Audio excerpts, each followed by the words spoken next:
आज हम पढ़ेंगे मायोकार्डियल इन्फेक्शन के बारे में, जिसको बेसिकली हार्ट अटैक बोला जाता है। ये एक मेडिकल इमरजेंसी होता है। इसमें क्या हो रहा है, जो कोरोनरी आर्टरीज हैं उसमें ब्लॉकेज हो जाता है ड्यू टू एथेरोस्क्लेरोसिस और थ्रोम्बस, जिसकी वजह से हार्ट मसल्स को प्रॉपर ब्लड फ्लो नहीं हो पाता है। इस कंडीशन में क्या हो रहा है, हार्ट मसल्स में इस्कीमिया कॉज करता है और डैमेज कॉज करता है, जिसको हम क्या बोलते हैं, मायोकार्डियल इन्फेक्शन बोलते हैं। Now we will see risk factor of MI. That is two types, modifiable and non-modifiable. Modifiable risk factor जिसको हम कंट्रोल कर सकते हैं, then non modifiable risk factor जिसको हम कंट्रोल नहीं कर सकते हैं। ठीक है, इसमें क्या क्या आता है, जैसे high blood lipids level. High blood lipids level होने की वजह से जो है ब्लड वेसल्स में क्या होना स्टार्ट होता है, ब्लॉकेज होना स्टार्ट होता है, जो MI और शॉक को लीड करता है। देन आता है स्मोकिंग। स्मोकिंग की वजह से MI कैसे कॉज करेगा, स्मोकिंग के कारण जो है हमारे बॉडी में जो बैड कोलेस्ट्रॉल है उसका अमाउंट जो है वो बढ़ता जाता है, क्योंकि स्मोकिंग जो है वो बैड कोलेस्ट्रॉल को इंक्रीज़ करता है हमारे बॉडी में, और जो गुड कोलेस्ट्रॉल लेवल है उसका अमाउंट जो है वो डिक्रीज़ हो जाता है। इस कंडीशन में MI जो है वो लीड करता है। Then hypertension. हाइपरटेंशन के कंडीशन में जो ब्लड का फ्लो है वो एक्सेसिव हाई होता है, जिसके कारण क्या होता है, ब्लड वेसल्स में डैमेज होता है, जो क्या लीड करेगा, MI और शॉक को लीड करता है। Diabetes mellitus. अब हाई शुगर लेवल के कंडीशन में जो है ब्लड वेसल्स जो होते हैं वो डैमेज होना स्टार्ट हो जाता है, इसलिए डायबिटीज़ मेलाइटस के कारण भी MI होने के चांसेस जो है वो बढ़ जाते हैं। Physical inactivity. अब कोई इंडिविजुअल जो फिज़िकल इनएक्टिविटी है, उसका कोई एक्टिविटी नहीं कर रहा है, तो उस कंडीशन में क्या होगा, ओबेसिटी कॉज करता है, और ओबेसिटी के कारण उसको और भी अनदर डिजीज़ेस एंड प्रॉब्लम्स जो है वो लीड करता है, जस्ट लाइक डायबिटीज़ हो गया, हाइपरटेंशन हो गया। तो ये जो है वो MI के चांसेस को जो है वो बढ़ा देते हैं। देन इमोशनली स्ट्रेस, ये भी एक रिस्क फैक्टर होते हैं। देन हम देखेंगे नॉन मॉडिफिएबल। नॉन मॉडिफिएबल में फैमिली हिस्ट्री। इफ़ फैमिली में किसी को हाइपरटेंशन है, डायबिटीज़ मेलाइटस है, तो जो न्यू जनरेशन है उन लोगों को भी डायबिटीज़ मेलाइटस, हाइपरटेंशन होने के चांसेस जो है वो बढ़ जाते हैं, जो MI को लीड करते हैं। ठीक है, और ओवर एज जैसे 40 ईयर, 50 ईयर, इसमें इस एज में जो है वो MI के चांसेस जो है वो ज़्यादा होते हैं। जेंडर में मेल्स जो हैं उन लोगों को मायोकार्डियल इन्फेक्शन होने के चांसेस ज़्यादा होते हैं comparison to female. Autoimmune disease. Autoimmune disease में क्या हो रहा है, जो बॉडी का इम्यून सिस्टम है वो जो हेल्थी सेल है उसको भी किल करना स्टार्ट कर देते हैं। तो इस कंडीशन में जो है वो जो नॉर्मल हेल्थी सेल है वो भी क्या होना, डैमेज होना स्टार्ट हो जाता है, जिसको ऑटो इम्यून डिजीज़ बोलते हैं। ठीक है, तो ये भी क्या करता है, MI को लीड करता है। Now we will see the causes of MI, जिसमें पहला है सडन कॉन्स्ट्रिक्शन और नैरोविंग ऑफ कोरोनरी आर्टरी। ठीक है, इसमें क्या होता है, कोरोनरी आर्टरी जो है वो नैरो हो जाता है, जैसे कि हाई लिपिड्स लेवल हो गया, कोलेस्ट्रॉल का लेवल इंक्रीज़ हो रहा है बॉडी में, तो इस कंडीशन में क्या होता है, जो कोरोनरी आर्टरीज हैं उसको वो ब्लॉक करना स्टार्ट कर देते हैं। तो इस कंडीशन में क्या होगा, नैरोइंग होना स्टार्ट हो जाता है कोरोनरी आर्टरी का। हाई ब्लड प्रेशर, जैसे मैंने बताया कि हाई ब्लड प्रेशर के कंडीशन में जो ब्लड फ्लो होता है वो बहुत हाई होता है, इस कंडीशन में क्या होता है, वो ब्लड वेसल्स है उसको डैमेज करना स्टार्ट करता है। स्मोकिंग की वजह से बॉडी में जो बैड कोलेस्ट्रॉल का लेवल है वो इंक्रीज़ हो जाता है। सेडेंट्री लाइफस्टाइल, कोई एक्टिविटी अगर पर्सन नहीं कर रहा है तो उस कंडीशन में MI होने के चांसेस बढ़ जाते हैं।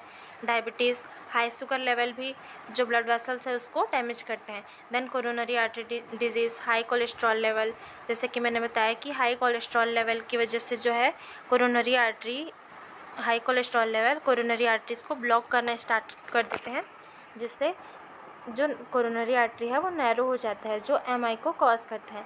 तो ये था causes of MI। Now we will see the sign and symptoms of MI, जिसमें पहला है चेस्ट पेन, जिसको एंजाइना पेक्टोरिस बोला जाता है। MI के कंडीशन में जो चेस्ट पेन होता है उसको क्या बोलते हैं, एंजाइना पेक्टोरिस, जो 30 मिनट्स होता है। इसका ड्यूरेशन कितना रहेगा, 30 मिनट्स। देन आता है dyspnoea, palpitation and shortness of breath. अब प्रॉपर अमाउंट में उसको ऑक्सीजन फ्लो, हार्ट में प्रॉपर अमाउंट में ब्लड फ्लो नहीं हो रहा है, ऑक्सीजन फ्लो नहीं हो रहा है, तो उस कंडीशन में पेशेंट जो क्या फील करेगा, शॉर्टनेस ऑफ ब्रीथ फील करेगा, डिस्निया फील करेगा। तो ये सारे सिम्टम्स की वजह से क्या होता है, उसको कोल्ड स्वेट होगा, रेस्टलेसनेस फील करेगा, क्योंकि जो एंजाइना पेक्टोरिस होता है, चेस्ट पेन होता है, वो एक्सेसिव होता है। तो इस कंडीशन में पेशेंट जो है वो रेस्टलेस फील करेगा। ये सारे साइन एंड सिम्टम्स जो है मायोकार्डियल इन्फेक्शन के कंडीशन में इंडिविजुअल को शो होते हैं। देन डायग्नोस्टिक टेस्ट, इसमें हम कैसे डिटेक्ट करेंगे कि पेशेंट को जो है वो एमआई कॉज किया है। पहला है ईसीजी। तो ईसीजी में क्या हो रहा है, इसमें हार्ट के रिदम के थ्रू डॉक्टर्स जो है वो डिटेक्ट करते हैं कि पेशेंट को एमआई कॉज किया है, ठीक है। देन आता है ब्लड टेस्ट। ब्लड टेस्ट में ट्रोपोनिन लेवल को टेस्ट किया जाता है। ट्रोपोनिन लेवल जिसको हम ट्रॉपटी भी बोलते हैं। इफ़ पेशेंट जो है वो चेस्ट पेन के कंप्लेन में हॉस्पिटलाइज्ड होता है तो डॉक्टर उसको ट्रॉपटी टेस्ट के लिए प्रिस्क्राइब करते हैं।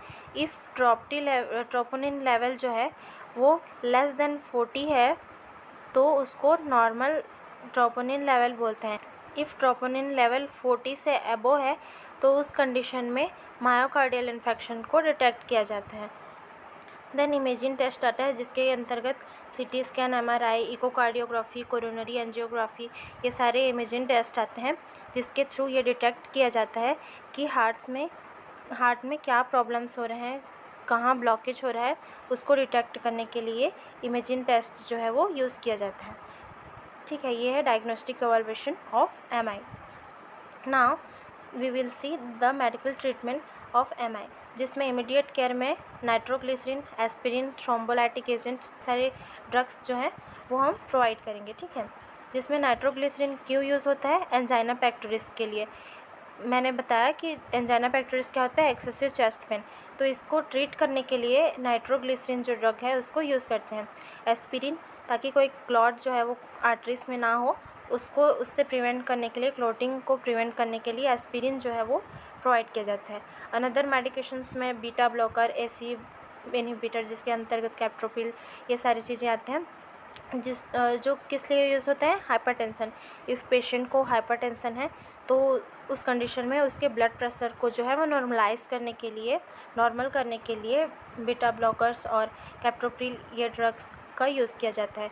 और पेशेंट को क्या प्रोवाइड करना है, ऑक्सीजन प्रोवाइड करना है, क्योंकि उसको प्रॉपर अमाउंट में ऑक्सीजन नहीं मिल पाने की वजह से वो क्या फील करता है, ब्रीथलेसनेस फील करेगा, डिस्निया फील करेगा, तो इसलिए उसको ऑक्सीजन प्रोवाइड करना है। और अदर ट्रीटमेंट में जैसे लाइफ स्टाइल चेंजेस हम उसको प्रिस्क्राइब करेंगे, उसको टीच करेंगे कि वो हेल्थी डाइट ले, एक्सरसाइज करे, अगर वो स्मोकिंग कर रहा है तो उसको स्टॉप करे उसके लिए। देन उसका डाइटरी मैनेजमेंट आता है। डाइटरी मैनेजमेंट में क्या आएगा, आईवी फ्लूइड पेशेंट को प्रिस्क्राइब करना है कि वो low sodium and low cholesterol level जो है डाइट जो है वो इंटेक करें। क्योंकि कोलेस्ट्रॉल लेवल हाई होने की वजह से एमआई का चांसेस जो है वो एक्स्ट्रा हो जाता है, बढ़ जाता है। तो इसलिए पेशेंट को ये प्रिस्क्राइब करना है कि वो लो कोलेस्ट्रॉल लेवल और लो सोडियम लेवल डाइट जो है वो इंटेक करे।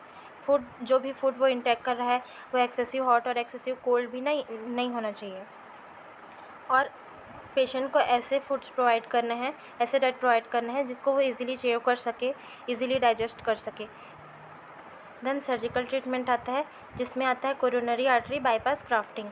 ये एक मेडिकल प्रोसीजर है जिसमें क्या किया जाता है, जो हेल्थी ब्लड वेसल्स है from another part of body उसको कनेक्ट किया जाता है above and below the blocked artery, ठीक है, और एक बाईपास बना दिया जाता है जिसको कोरोनरी आर्टरी बाईपास सर्जरी या बाईपास ग्राफ्टिंग बोलते हैं। Second one is percutaneous transluminal coronary angioplasty. ये भी एक इन्वेस्टिव प्रोसीजर होता है for treatment of myocardial infection. Let's see a video.